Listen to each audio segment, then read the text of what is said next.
Hi students, in last class we discussed the basic terms regarding refraction. Now we will continue that class. First of all, we will discuss the activities and lab activities. Our aim is obtaining relationship between angle of incidence and angle of refraction. The relationship between angle I and angle R. For this, required materials are a Planck, white chart, protractor, scale, small block painted Planck, a semicircular glass disc of thickness nearly 2 centimeters, pencil and laser light. These are the required materials. Now we will see the procedure. Take a wooden plank which is covered with white chart. First of all, take one wooden plank and cover that wooden plank with white chart. Draw two perpendicular lines passing through the middle of the paper. Draw two perpendicular lines. Let the point of intersection of these two perpendicular lines be O. And mark one line as NN, which is normal to another line MM. Here MM represent the line drawn along the interface. MM represent the interface of two media and NN represent the normal drawn to this line at O. NN is the normal and MM is the interface. Above MM there is one media and below MM there is another media. One is rarer media and another one is denser media. Here now take a protractor and place it along NN in such a way that its center coincide with O. Center of the protractor should be coincide with O. Then mark the angles from 0 to 90 degrees on the both sides of NN. And repeat the same on other sides of line NN. The angle should be indicated on the curved line. Here we can see by using protractor we can make the angle on both sides of NN and as well as other sides also, other side of MM also. That means we are making the angles towards all sides, all corners of this circular disc.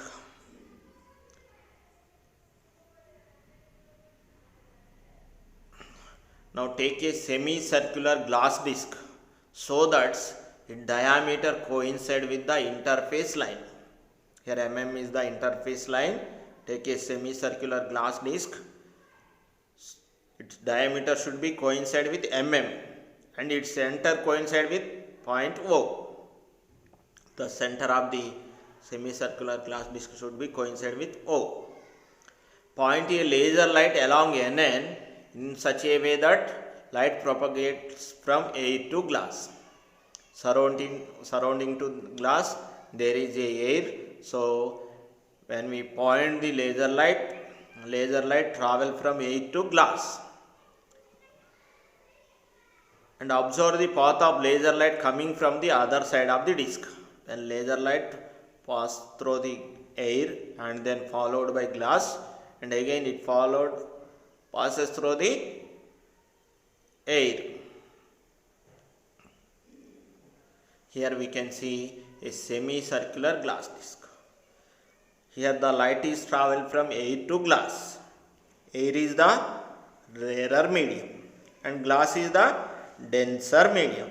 So here the light is traveling from rarer medium to denser medium. When light travel from rarer medium to denser medium, it bends toward the north. Send laser light along a line which makes 50 degrees angle of incidence. Already there are marking of angles, so send a laser light along the line which makes 15 degrees. You can take 20 degrees, 30 degrees also no problem. Which makes 15 degrees with NN and see that passes through point O. It passes through point O. Measure its corresponding angle of refraction by observing laser light. Here we can see the path of the laser light. So we can measure the corresponding angle of refraction. Note these values in the table. Here we have table. Note these values. Do the same for different angles. First of all, you can start with 15 degrees, then 20 degrees, 30 degrees. Do the same activity for different angles of incident and note the corresponding angle of refraction. Here we have table, that is angle of incidence angle I, angle of refraction angle R, and sine of angle of incidence sin I, sine of angle of refraction, then sin I by sin R. First of all, find sin I value, sin R value, then find sin I by sin R value. Find sin I by sin R for every I and R. Evaluate sin I by sin R for every incident angle I. When we find sin I by sin R value, we will observe that every time we will get same constant value. So we can say finally we will get the ratio of sin I by sin R as a constant.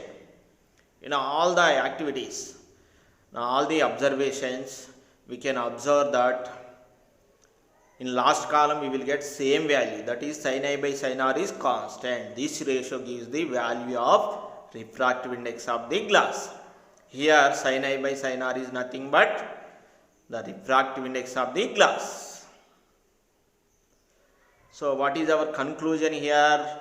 From the above experiment we can conclude that when light ray travel from a rarer medium, here the light ray is traveling from air to glass. Air is the rarer medium, glass is the denser medium. The value of R is less than value of I. Here we can say angle R, angle of refraction is less than the angle I. Already we discussed. So we can say the light ray is bends toward the normal. When light ray travel from rarer medium to denser medium, it bends toward the normal. This is one activity. Next we will discuss another activity. For this, take a metal disc, use a protractor and make angles along its edges as shown in the figure. Here we can see the figure. Arrange two straws at the center of the disc in such a way that they can be rotated freely. First of all, take a metal disc which is in the shape of circular, and by using protractor mark the angles. Arrange two straws at the center of the disc. At the center of the disc there is a hole, and arrange two straws such a way that they can be rotated freely about the center of the disc. Adjust one of the straw to the make an angle 10 degrees. Here we are starting with 10 degrees. Immerse half of the disc vertically into the water filled in a transparent vessel. Here we can see the metal disc and calibration of the angles on the metal disc. Here half of the disc is placed in water and remaining disc in air. So the light is travel from water to air. Water is the denser medium and air is the rarer medium. Here the light is traveling from denser medium to rarer medium. In previous lab activity, the light is traveling from rarer to denser. Here the light is traveling from denser to rarer. While dipping, verify that straw at 10 degrees is inside the water.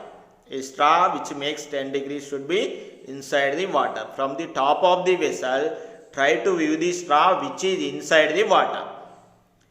From the top of the vessel, here a person is trying to view the straw which is inside the water. Then adjust the other straw which is outside the water until both straw appear to be in a single straight line. Here a straw which is inside the water and a straw which is outside the water should be straight line when the observer is observing two straws. but when we remove the straw which is inside the water, we can observe that both are two straws are not in straight line, but when we dip it in water, we seen that they are appeared in straight line. Then take the disc out of the water and observe two straws on it, you will find that they are not in single straight line. When they are in water, they appear in single straight line. Measure the angle between normal and second straw. Here the angle between normal and first straw is angle of incidence, and the angle between normal and second straw is angle of refraction. Do the same way for various angles, find the corresponding angle of refraction. Here we start with 10 degrees, then you can take 20 degrees, 30 degrees, 40 degrees and measure the corresponding angle of refraction. And here also we can find the refractive index of the water. Here the value of sin I by sin R is equal, the value of sin I by sin R is equal refractive index of water, because here water is the denser medium. Here same table, angle I, angle R, sin I, sin R and sin I by sin R. Sin I by sin R, you will get one constant value. Here sin I by sin R is equal refractive index of the water. This is our conclusion here. From this activity we can generalize that when the light ray travel from denser to rarer medium, here the light ray is traveling from water to air, that means denser to rarer, it bend away from the normal. Already we discussed. Angle of refraction is greater than angle of incidence. If the light ray is traveling from denser to rarer, angle R is greater than angle I. If the light ray is traveling from rarer to denser, at that case angle I is greater than angle R.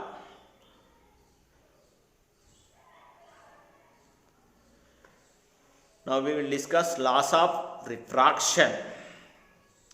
First law is the incident ray, the refracted ray and normal to the interface of two transparent media at the point of incidence all lies in same plane. Incident ray, refracted ray and normal.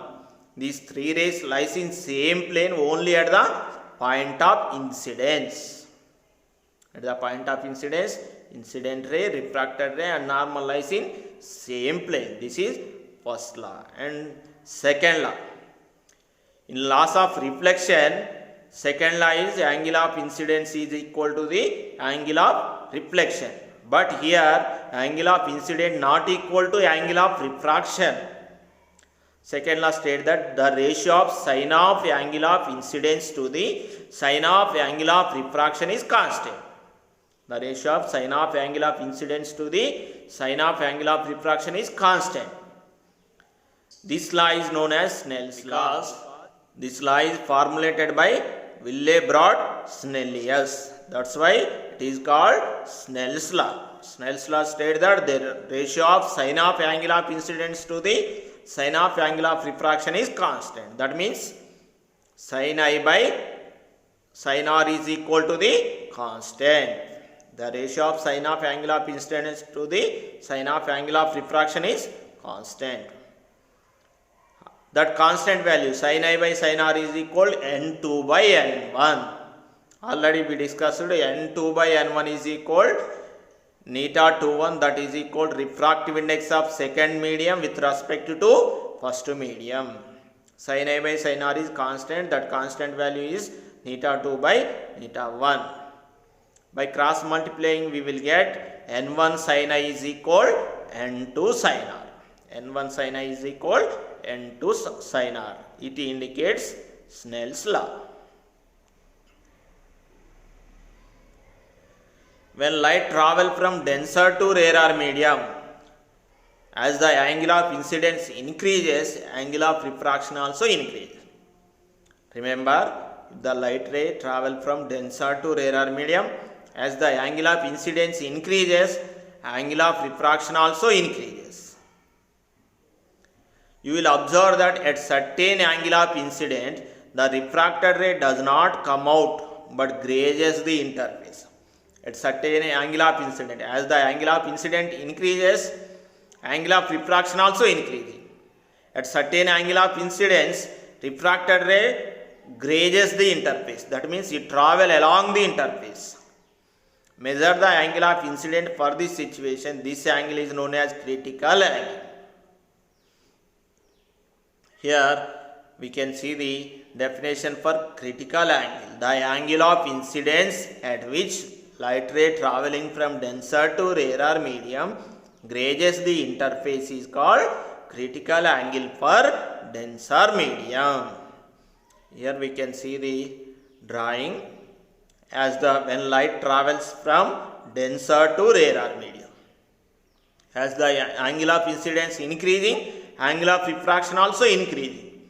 At certain angle of incidence, the refracted ray grazes the interface. Here the angle of incidence, refracted ray is represented by red line. Incident ray and refracted ray is represented by red color. Here at certain angle of incidence, refracted ray grazes the interface. It travels along the interface. That angle of incidence is called critical angle for the denser medium.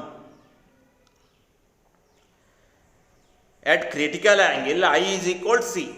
Angle of incidence is equal to critical angle, and angle of refraction is equal to the 90 degrees. Remember, here the light ray should be travelled from denser medium to rarer medium. Angle of incidence I is equal to C and R is equal to 90 degrees. By substituting these values in Snell's law is N1 sin I is equal to N2 sin R, or N1 by N2 is equal to sin R by sin I. Here I is equal to C and R is equal to 90 degrees.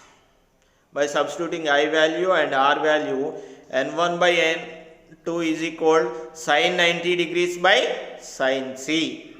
And remember, here sin 90 is equal to 1. Sin 90 value is equal to 1. We will see these values in trigonometry. Sin 90 value is equal to 1. So we will get N1 by N2 is equal to N12, refractive index of first medium with respect to second medium. N12 is equal to 1 by sin C, or sin C is equal to 1 by neta 12. So by using this formula, we will calculate the critical angle value. Critical angle for water is 49 degrees. Critical angle for diamond is 24.4 degrees. Next one, we will discuss total internal reflection. What is meant by total internal reflection? When the angle of incidence is greater than the critical angle, the light ray gets reflected into denser medium at the interface. Light never enter into rarer medium. This phenomena is called total internal reflection. Here we can see, already we saw one diagram. Here we can see as the angle of incidence is increasing, angle of refraction increases. At certain angle of incidence, it grazes the interface. That angle of incidence is equal to the critical angle. When the incidence is greater than the critical angle, refracted ray again return back into the same media, that is denser media. This phenomena is called total internal reflection. In casual reflection, 95% of the light is reflected and 5% of the light is absorbed by the medium. But in total internal reflection, 100% of the light undergo reflection. That's why it is called total internal reflection. In total internal reflection, 100% of the light undergo reflection. Light never enters the rarer medium. Total light reflected back into the denser medium. Here we can see when light is traveling from denser to rarer along the normal direction, it travels without any deviation. When angle of incident is less than the critical angle, it undergo refraction. At critical angle, refracted ray grazes the interface. When angle of incident is greater than the critical angle, total internal reflection takes place. Remember, for the total internal reflection, there are two conditions. One is light ray should be travel from denser medium to rarer medium. And another one is the angle of incidence should be greater than the critical angle. At these two conditions only it satisfies total internal reflection. Total internal reflection takes place when it satisfies these two conditions. We will continue in next class. All of you prepare well, make notes.